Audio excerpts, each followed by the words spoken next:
Movie Monday, Just Right, starring Queen Latifah, Common, and Paula Patton.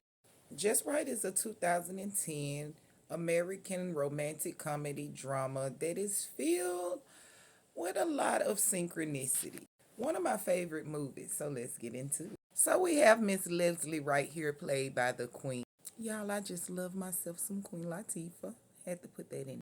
So Leslie is this physical therapist. She done bought her own house. She trying to get her stuff together, okay? Leslie, she kind of doing it. And so you see right here with this scene, she going on a date. And of course, Leslie, she got it together, but that love life is just something about that love life that just don't come together. Always ending up in the friend zone. But it's cool, it's cool because homegirl knows her work. Now, this Leslie God sister, her homegirl right here, Morgan. Did I say entitled privileged? But she living with Leslie now.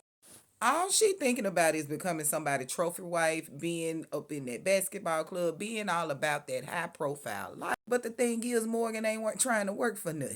But Leslie has this love for basketball and this love that, she got this homeboy, this Jersey style. She just loved the game and being a part of the game and helping out. And her job as a physical therapist, hey, doing the thing with the game. So one night at the gas station, she meets Scott McKnight, played by Common, right here, okay? And Leslie like, okay, not Scott. Don't even know how to open his own gas tank. But I digress. Leslie go over there, holler at Scott, tell him, you know what, you need to turn around. You doing that wrong. And, some with the game. And Scott like, oh, I see you, Leslie. I see you about that life. She like being a fan. Scott invite her over to a party. And everything was good. Took Miss Trifling over there with her. There was her opportunity, her bitch. They all at the party, everything, and she throw this little facade and charade up. Basically, it is a game that you can play to get the man. And of course, you see it did work. It bought Scott chasing after Morgan the next day. Had my girl having to leave the party early in there. Leslie was mad. I was mad for her because all of them up in here, all these brothers in here, all these in here. Okay. So Scott go looking for Morgan the next day, find out that he didn't really find out then, but he went falling head over heels for her, basically scooping her up from Leslie's house. Now I told you Leslie got this fixer upper. She's doing with her daddy. She trying to get this house together. She doing her thing. Now while Scott out there while dealing with Morgan, everything all good, he ended up getting hurt on the court. And of course, he got a little physical therapy that the team brought him in, but Morgan wasn't having that. She ain't want nobody on her man. Hey, you know how you get them. Anyway, that's when she called her gun. Now Leslie, she was just so excited to come in and work with Scott McKnight, the team, like the whole professional ordeal. Basically getting her dream job fulfilled. Oh, it was all lovely. It was all wonderful until Miss Thang Morgan right here found out that Scott might not be getting healed right, or he might be getting replaced. Morgan says she ain't no side piece and she dealt with a letter, y'all. Deal. Now this had Scott in a chokehold, y'all. A straight choke. Scott didn't want to go on. He didn't want to do nothing. He just didn't have it no more. Leslie came in and looked like, you know what? Forget about Morgan, okay? Look, you got stuff to do. You got championships. You got games to play. Okay, we got to get you better. Forget about our. Even though that's my girl, forget about her. So they going through the motions. Scott getting his mojo back. She taking them places. She making them feel. And as Leslie's doing this, she's starting to feel in her heart space. A heart space that Scott started to make her feel special about his way. Kind of like a little bit of rebound energy because here come Miss Stein. Of course, straggling back in once she see that her man is doing better. Now this didn't sit right.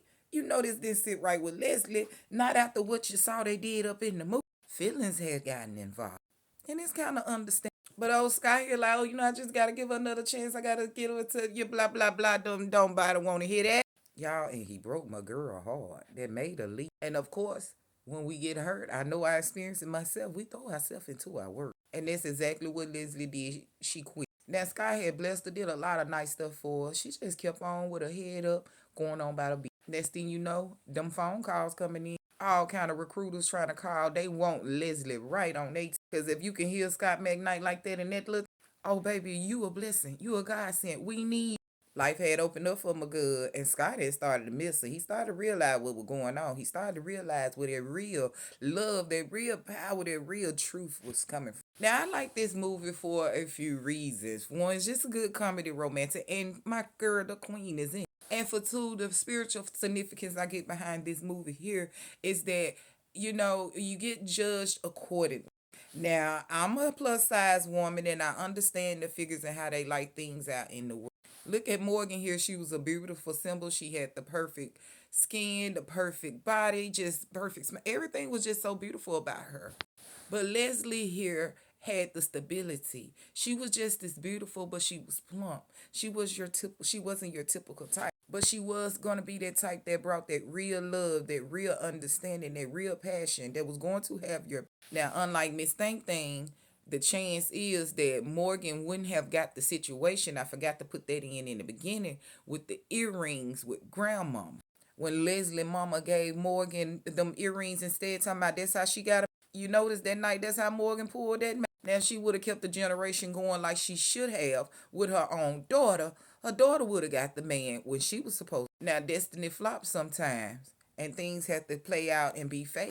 And as the wheel turned, she still ended up getting the man, even though it was tried to be passed over. Basically, the moral of this story is that love does not have a color.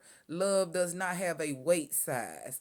Love does not have a spending limit. You have to be careful. We normally look for some usual types, but those usual types are not the one that's going to be our stability, that's going to be our backbone, that's going to be there when it really counts. And in the end, this turned out to be a beautiful love story with the girl who thought she was never able to get that guy, that direct guy that she wanted.